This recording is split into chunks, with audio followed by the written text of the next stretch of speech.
శ్రీ గురుభ్యో నమః. శ్రీమతే రామానుజాయ నమః. శ్రీవాస్తు ప్రేక్షకులకి నమస్కారం.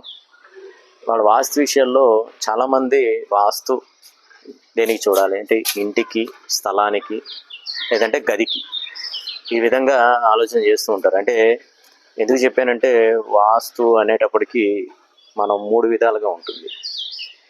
గదికి చూసుకునేటప్పుడు గదిలో వస్తు అమరిక అనేది చూసుకోవాలి. ఏమంటే ఈ గదికి ఇది ఈశాన్యం అవుతుంది కదా, ఇక్కడ ఇది పెట్టచ్చా, లేకపోతే ఈ గదికి ఇది నైరుతి అవుతుంది అంటే చిల్డ్రన్ బెడ్రూమ్ ఉంది, నైరుతిలో ఒకసారి బాత్రూమ్ వస్తుంది, నైరుతిలో వచ్చింది కదండి, ఉండొచ్చా ఉండకూడదా. సరే గదికి అనేది అలా చూడకూడదు. ఇంటి మొత్తానికి నైరుతి భాగంలో ఉండకూడదు, లేకపోతే స్థలంలో నైరుతి భాగంలో ఉండకూడదు. లేదా ఇల్లు చుట్టూ స్థలం ఆ లో హై కూడా చూసుకున్నప్పుడు మన గృహం ఏదైనా కానీ కట్టుకున్నది చుట్టూ పార్కింగ్ కానీ ఏదైనా స్థలం వదులుకున్నప్పుడు దానికన్నా ఒక 4 ఇంచుల హైట్ అనేది గృహం ఉంటుంది.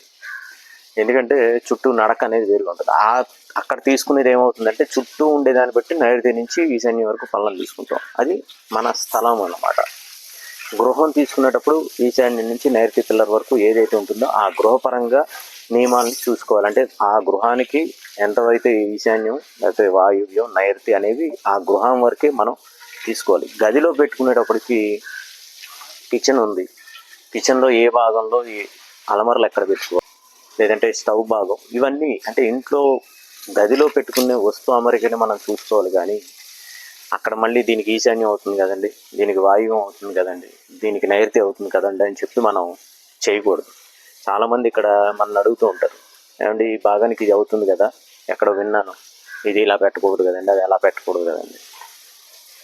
ఖచ్చితంగా గృహం మొత్తానికి మాత్రమే మనం దిక్కులు అనేవి చూసుకోవాలి.